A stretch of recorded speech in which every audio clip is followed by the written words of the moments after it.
Welcome in on this Wednesday. We begin tonight in Oakland, where federal oversight of the police department may finally come to an end after more than 2 decades.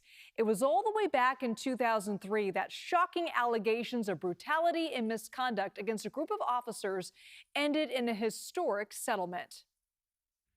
And we are live overlooking Oakland, where a hearing just wrapped up to determine whether federal oversight is still needed. Within the last hour, the judge indicating he is happy with the department's progress, and a final ruling will come in the fall. It comes after the department's federal monitor found for the very first time in more than 2 decades that the OPD has achieved compliance with all its required reforms. That oversight was a result of a class action lawsuit filed back in 2000. More than 100 people sued the city of Oakland, alleging they were abused by police. They specifically named 4 officers in that case. Those officers were known as the Riders, who worked in West Oakland.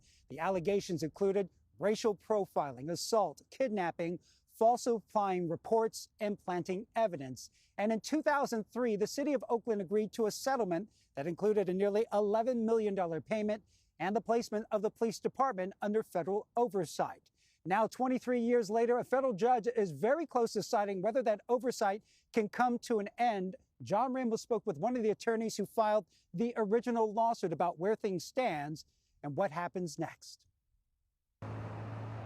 This should be a day of celebration in the city of Oakland, a day to recognize improved relations between the police and the citizens. But whether you believe that's the case or not depends on what neighborhood you live in and what your life experiences have been. The Oakland Police Department may soon regain its self-determination thanks to this report issued last week by federal monitor Robert Warshaw. It says the department is finally in compliance on all 51 reforms forced upon it by a lawsuit settlement brought by civil rights attorney John Burris. At the time, he thought it would take about 5 years. Instead, it's been 23. But at the end of the day, I chalked it up to this is what change occurs. It's a slow process. We were talking about the changing the culture of a department, and everything I've read suggests that takes some time. The lawsuit sprang from a case of some rogue cops who called themselves the Riders. They were alleged to terrorize the black community and were charged with planting evidence on suspected drug dealers. They were ultimately acquitted at trial, but a civil settlement put the federal monitor in charge of bringing change to the department. The police have to know that there's a watchdog over them, and that they are not totally, that they are accountable for their conduct. Without that, then they'll ultimately run amok. But that raises the question, who will now be that watchdog? Oakland created a Citizens Police Commission to keep an eye on the department's progress, but its funding is being slashed by nearly $1 million in the latest budget proposal. Kat Brooks leads a nonprofit called the Anti-Police Terror Project. She thinks the federal oversight has been largely ineffectual, but she says someone needs to be overseeing the police. Do I think that the federal oversight is the right mechanism? No, not really. Do I think that we need some mechanism? Absolutely. And so anyone that is celebrating there being no mechanism to hold OPD accountable either has not lived here very long, is not in touch with the people that feel the violence of the Oakland Police Department every single day, or they have amnesia. Freedom Marley has lived in West Oakland for 18 years.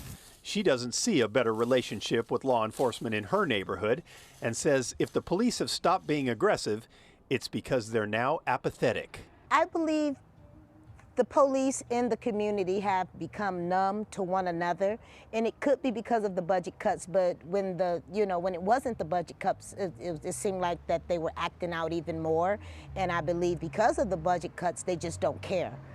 She said her son was shot back in the early 2000s, and she never even got a follow-up call from the police. It's left her feeling that the reforms being celebrated today will be superficial at best. What was back in 2000 will continue on until somebody say, hey, let's change this whole thing. Let's tear this whole thing down and rebuild it from the top. Until we do that, it's going to be, they might not be named the Riders, but they're there. Burris thinks the efforts to change the department have been sincere, and he says the numbers show that violence and racial profiling has diminished.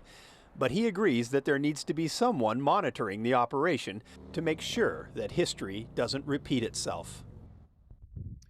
And the judge began today's hearing saying he is leaning toward ending that federal oversight at the next scheduled court date. That will happen on September 29th. That is if the department stays in compliance until then. The judge also plans to weigh the arguments from today's testimony. And coming up at 5:30, we're going to hear from the author who literally wrote the book On the Riders Scandal, investigated the OPD for 20 years. Plus, we'll meet an Oakland woman who's been fighting to end the federal oversight, how she's mobilized the community to make sure Oakland residents had a voice in the process.